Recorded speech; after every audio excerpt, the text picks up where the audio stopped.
Hello, welcome back to my channel. If you are new around here, my name is Cera. I'm a certified life and business coach. I help heart-centered service providers, creatives, spiritual practitioners build the lives and businesses of their dreams. And I'm going to talk about something today that's a little personal, a little sensitive. Trigger warning, I am going to talk about addiction, and I may talk a little bit about 12 steps, or some of the language of 12 steps. So if that is something that is not comfortable for you or you're not up for it today, absolutely no harm. Pop onto another video. I'm always here when you get back. So if you've made it through and you're still watching, welcome. I talk a lot about my business model. I share a lot about the fact that I only work around 20 hours a week with a six-figure business. I have a very small, very lean team. I built a six-figure business with no ads. When I hit my first six figures, I didn't even have a website. And at the same time, I have a very laid back work schedule. I have a very laid back life. I take long, slow mornings. I never work before 11 a.m. I always take Fridays off. I take a minimum of 2 days off every week. I take vacations. And for a lot of people, this sounds made up. This sounds like the equivalent of all of that, like flashy, kind of scammy coach marketing that's like, lay on the beach while dollars come pouring in. For so many people, I might as well be saying that, like, I live on a fantasy island with unicorns, because so many people cannot imagine that it's possible to have a healthy, profitable, sustainable business and have a light work schedule and be living a soft, easeful life. And I've encountered a lot of people who assume that I must have lessened my workload and changed my schedule around once I started making money. But that is not the case. And I have a new workshop coming up. It is a free masterclass. It's on June 10th, this coming Monday, called Soft Biz Masterclass. And I would love for you to come, because I'm going to get way more into how you set this up for yourself there.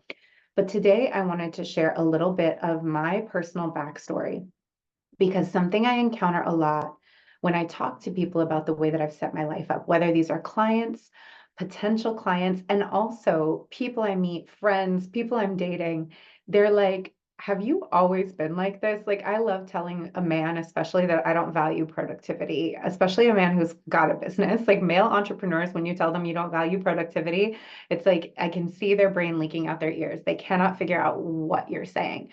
Because for so many people, all of our worth is wrapped up in our concept of whether or not we're productive, whether or not we're successful. Am I doing enough? So much of our worth is driven from the things that we're doing and not who we're being. And so people think I've always been like this.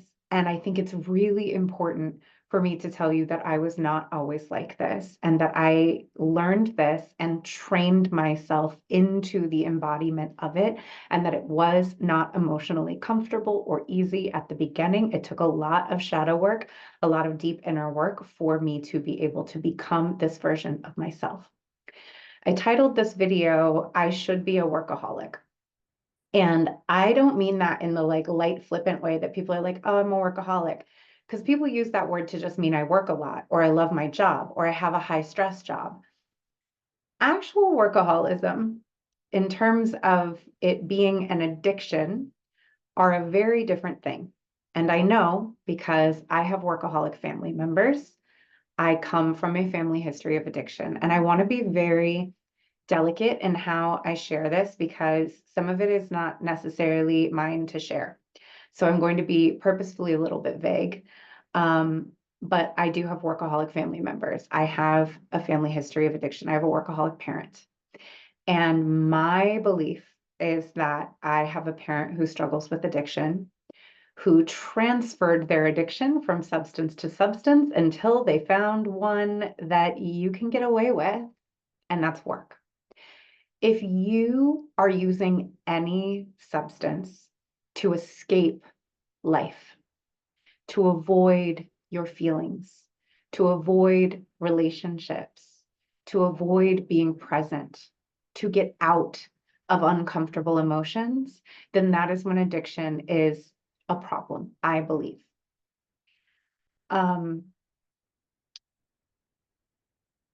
I'm trying to decide if I want to say more about this, but I will say that there are lots of substances that many people can have a casual relationship with and not become addicted, and addicts may not be able to have a casual relationship with that substance without becoming addicted, like alcohol. I am the kind of person, because alcohol makes me sick, where like I can have a glass of wine and then not again. I've had periods where at one period I didn't drink for like 6 years.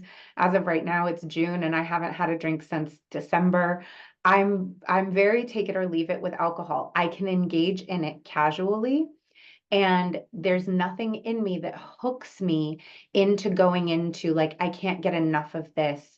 This becomes a substance that starts to control my life. This is something that I use to escape from my thoughts, my problems, my feelings, my reality. I don't have that relationship with alcohol. For other people who have that addictive tendency toward that substance, they cannot engage casually with that substance without it triggering their addictive patterns.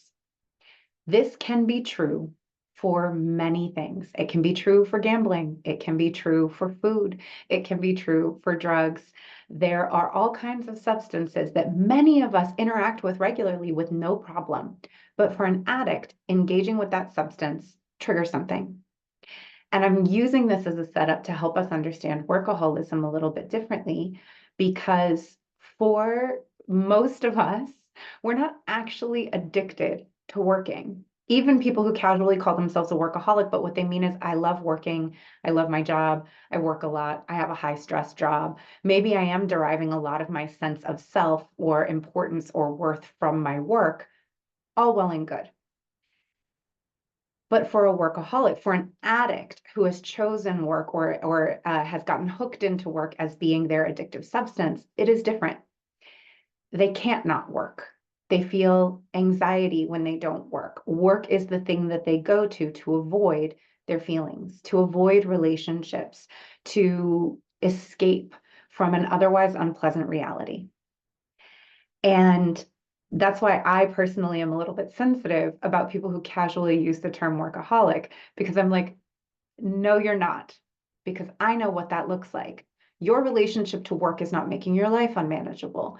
Your relationship to work is not ruining your relationship with your children. It is not preventing you from having friends. It is not preventing you from cultivating romantic relationships. It is not the all-consuming thing in your life that prevents you from being able to be fully engaged with life. And I come from a family with people where that is their relationship with work, and where workaholism is normal. And I think workaholism is dangerous as an addiction because you'll get applauded for it. People are like, oh my gosh, it's amazing how much drive you have. I love how ambitious you are. It's so cool that you're so hardworking. I love how successful you are. Because when they're not close enough to it to be personally impacted by it, they don't really see what the effects of this are. They don't see that this is not just a driven or ambitious person. This is someone with a problem. I'm sharing this because I grew up with people who have this problem. And in my early 20s, I had a few different instances where I had friends call me out about inviting them over to my house and then working the entire time they were at my house, because I didn't know it was weird to ignore people. I didn't realize that it wasn't normal or fun to invite someone to your house and then get on your laptop and not talk to them the entire time they were there, because this is what my family is like. It took me a while to figure out that I was, first of all, I didn't know I had ADHD. So some of what I was doing was probably body doubling. Like I didn't have the drive to work until there was someone else there sometimes. But also, I didn't recognize that I would have sometimes some social anxiety around people being around me, and work was a substance that I reached to, a literal screen I could put between me and other people to absorb some of my emotional state.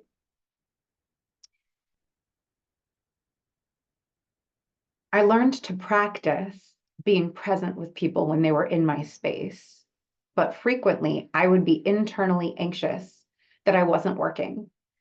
And so at a certain point, I stopped turning down a lot of invitations because I'd be like, well, I could be working at that time. Now, you might think that because I was working all the time, I was making a ton of money, but that wasn't the case. I was working all the time, but I wasn't necessarily ever doing things that moved the needle forward for myself. I have said before, I have been self-employed my entire adult life. I've been self-employed for more than 20 years, but I don't think I was a business owner until really about 2018, really a few years into even having my coaching business, before I realized I wasn't just a self-employed freelancer. I actually owned a business, and I went into learning about business and structuring a business, creating a business model, becoming very intentional with how I related to business and how I ran my business.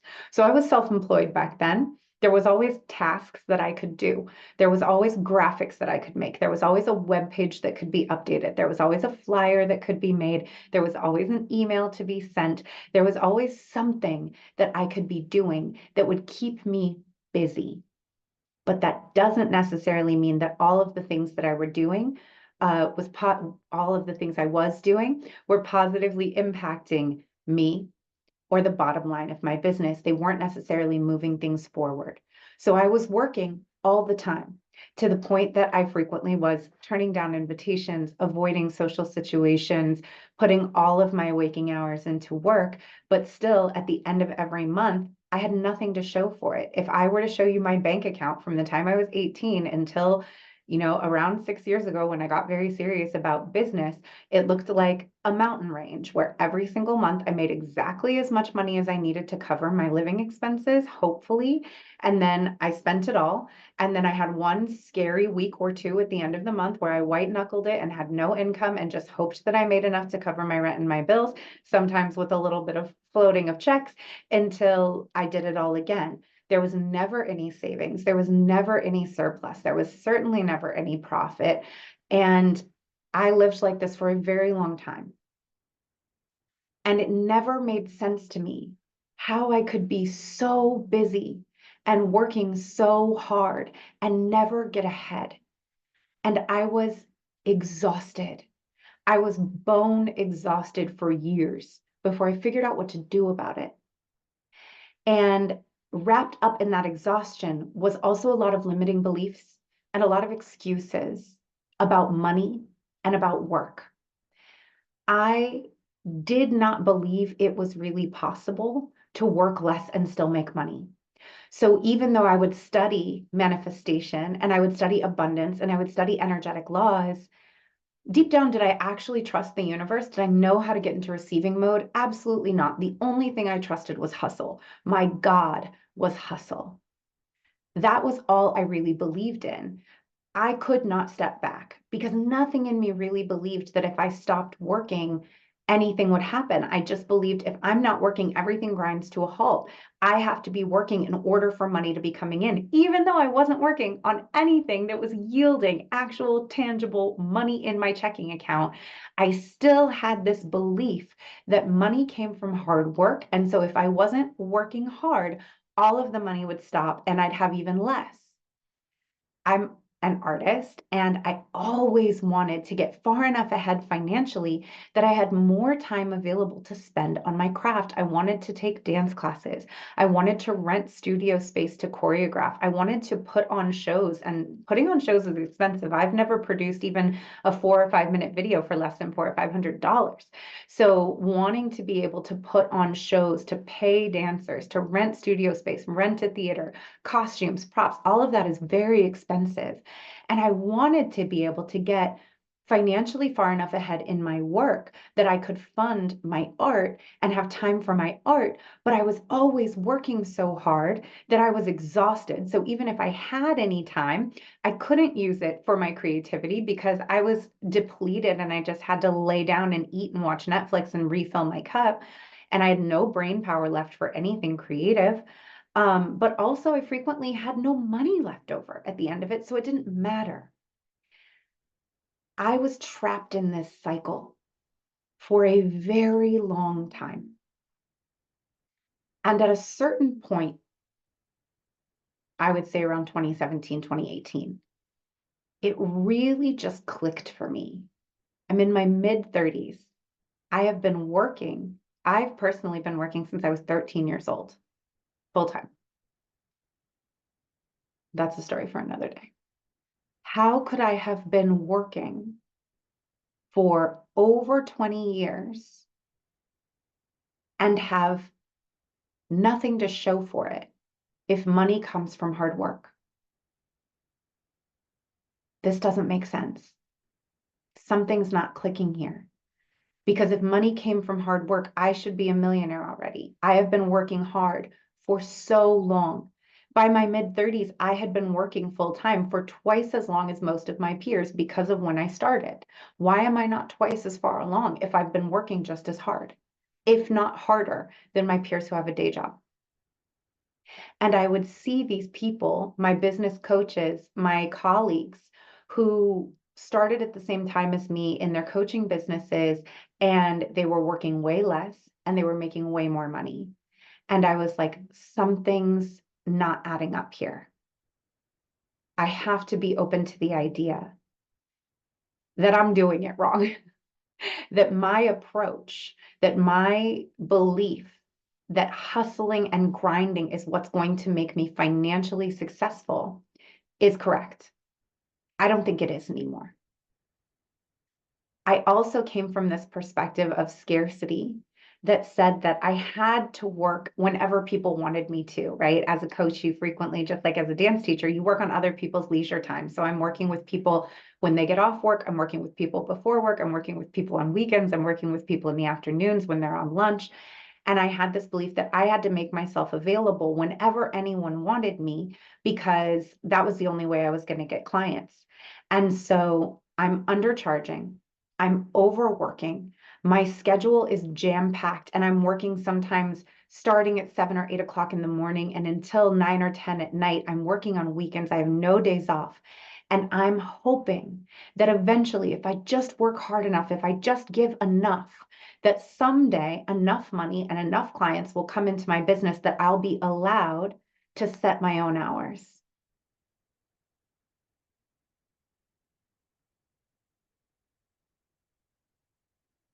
How's that going to happen?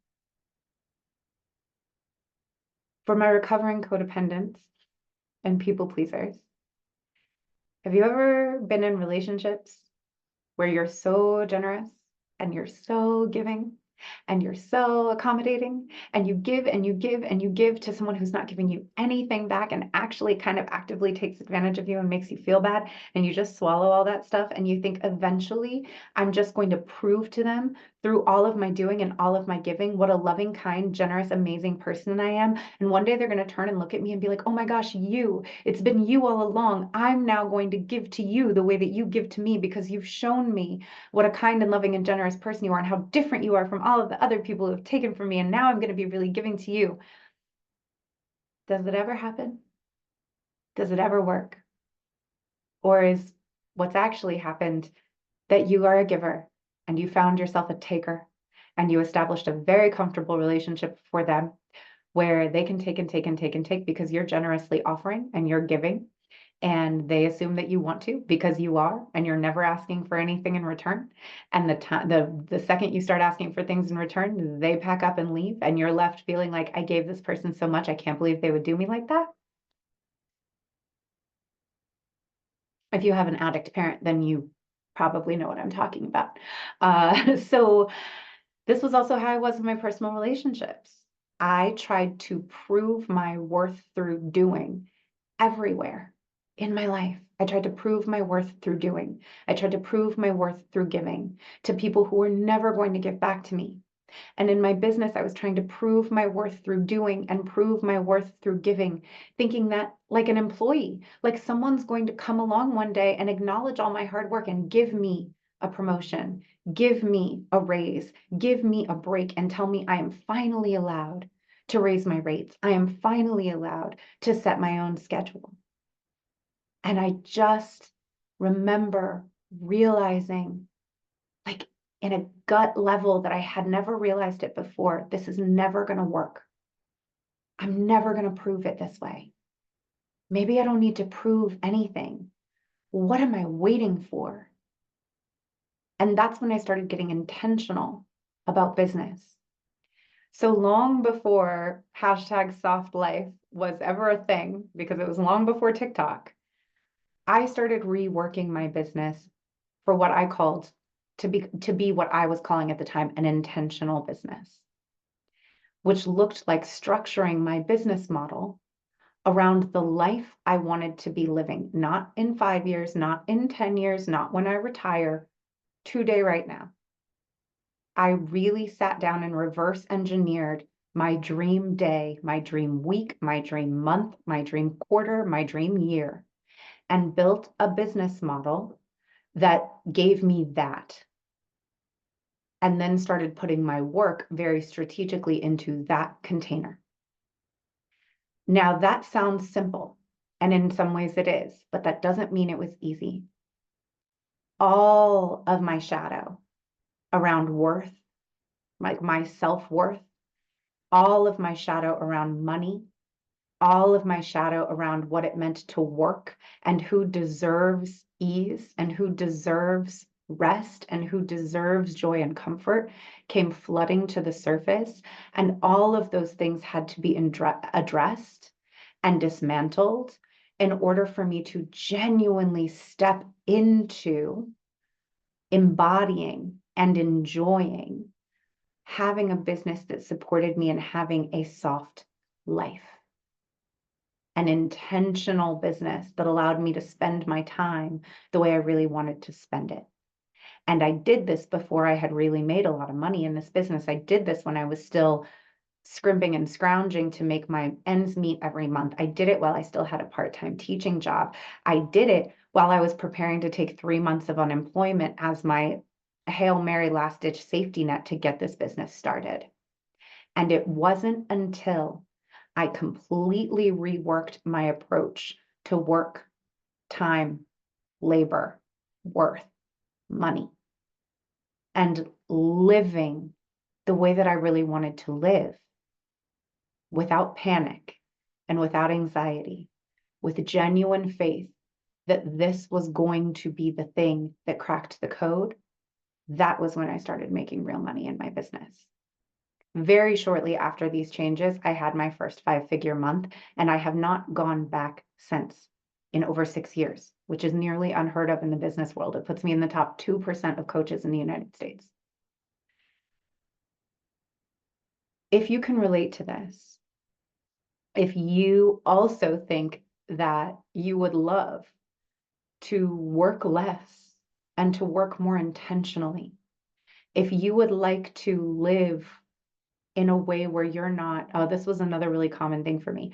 I was constantly exhausted and thinking about resting while I was working, but every time I tried to rest, I was full of anxiety and thinking about all the things I should be doing at work. So I never really enjoyed my rest. If you're ready to stop living like that and actually enjoy your downtime, actually enjoy being present, fully present with your family, with your kids, with your lover, with your partners, with your hobbies, with your friends. If you would like to be able to close your laptop in the middle of the afternoon and go outside and not be worried that everything in your life is going to fall apart, then this is the level of inner work that you need to do. Because I'm promising you, so many of us think that once we hit a dollar amount, it's going to solve it. And it's not. Because if it was, there would be no workaholic millionaires. And we know that that's not true. I don't know if you know that that's not true, but I know that it's not true. I work with people who have multiple 6-figure businesses and 7-figure businesses who are overworked, completely stressed, still wrapped up in financial anxiety, constantly afraid that the other shoe is going to drop, constantly afraid that security is going to be taken away from them, constantly in fear. And that fear and that anxiety motivates them to work all the time around the clock, even in ways that are not adding to the bottom line of their life or their business. This happens at every income level. For those of you who have ever had any diet issues or issues related to weight, this is exactly the same thing as believing that there's a number that can show up on the scale that is going to free you from compulsively stressing about what you eat and what you weigh and your level of exercise. And if you've ever hit that number and noticed that nothing changes, it's because it was never about the number. The same thing is true with money. We assign magical qualities to certain numbers and say, once I hit this number, all of my anxiety is going to go away. Now, I'm not saying Let me be clear. The money doesn't make certain things easier. It definitely does. Life is definitely easier when you have enough money to cover your basic expenses and your bills. But they've done studies that show that above around $300,000, there is no substantial increase in happiness. $300,000 annually in the United States. There's no substantial increase in happiness. So people will hit that number and still have anxiety and be like, okay, well, let me get to 500,000. They'll hit that number and they'll still have the anxiety and say, okay, well, I guess I need to get to 7 figures and then 8. And it doesn't change. And that's because it was never about the number. The number is inert. It has no power. It is always and will always be about you, about who you're being, about what you believe, about your ability to be embodied in certainty around your worth, your value, and your joy. Okay? All right. So that's a little bit of a fun story for you. I hope that you can relate to this in some ways. And in other ways, I hope you can't. I hope that you have always been so easy about your time and your money that you're like, girl, I don't know what you're talking about. I work when I want to work and the money just flows in. But if you can relate, I really hope that you sign up for Soft Biz Masterclass on June 10th from 10 to 11 a.m. PST. It's free. I'm going to put the link in the show notes. If you are watching this after June 10th, but before around June 20th, and you just want to dive in, I am teaching a 6-week, I'm not teaching, there's no curriculum. I am leading a 6-week group coaching container for the embodiment and integration work required to do this type of inner work to shift this pattern in yourself. It's called Soft Biz Era, and I will put the link for that in the show notes as well. And you can just go ahead and sign right up, or you can wait, come on Monday, sign up at Soft Biz Masterclass. That's it for me today. If this was valuable for you, please leave a comment. Okay, love you. Bye.